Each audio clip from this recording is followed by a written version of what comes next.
প্রায় ৭ ঘন্টা অবরুদ্ধ থাকার পর পুলিশের নিরাপত্তায় ঝিনাইদহ ছাড়লেন এনসিপি নেতা নাসির উদ্দিন পাটোয়ারি। তার উপর ডিম ছুঁড়ে মারার ঘটনায় সদর থানায় ছাত্রদলের নেতাসহ শতাধিক জনের নামে মামলা করা হয়েছে। ঝিনাইদহ প্রতিনিধি ইমনের পাঠানো তথ্য ও ছবিতে ডেস্ক রিপোর্ট। শুক্রবার দুপুর 2টার দিকে জুমার নামাজ শেষে ঝিনাইদহ পুরাতন কালেক্টরেট মসজিদ থেকে বের হওয়ার সময় ঘটনাটি ঘটে।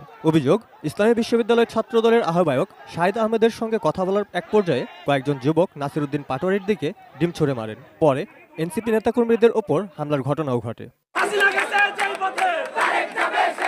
এ ঘটনায় নাসির উদ্দিন পাটোয়ারি সহ এনসিপির কয়েকজন স্থানীয় নেতা আহত হয়েছেন বলে দাবি দলটির। হামলার প্রতিবাদে বিক্ষোভ করেন নেতাকর্মীরা। একই সঙ্গে হামলায় জড়িতদের দ্রুত গ্রেপ্তারের দাবিও জানান তারা।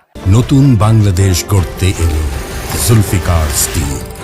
জুলফিকার স্টিল। আমি আশা করছি ন্যায় বিচার, এবং ন্যায় বিচারের জন্য আমরা লড়ে যাব, সর্বোচ্চ লড়াইটা করব। 18 কোটি মানুষেরকে বলবো, সরকারের আপনারা গলা চিপে ধরুন, যাতে সরকার আইনের শাসন বাস্তবায়ন করে, কোনো জঙ্গলি শাসন না, এবং আইনমন্ত্রী তার বাড়ি থেকে আইনের শাসন বাস্তবায়ন শুরু করবেন বলে আমরা আশা রাখি। ঘটনার পর মামলা করতে সদর থানায় যান পাটোয়ারি। অভিযোগ, তাৎক্ষণিকভাবে মামলা গ্রহণ না করায় সন্ধ্যা 7টা থেকে রাত 10:45 পর্যন্ত থানার সামনে অবস্থান কর্মসূচি পালন করেন তারা। এক পর্যায়ে পুলিশ মামলা গ্রহণ করে। মামলায় ইসলামী বিশ্ববিদ্যালয়ের ছাত্রদলের আহ্বায়ক শাহিদ আহমেদকে প্রধান ও ঝিনাইদহ জেলা ছাত্রদলের বর্তমান ও সাবেক সাধারণ সম্পাদক সহ 8 জনের নাম উল্লেখ করা হয়েছে।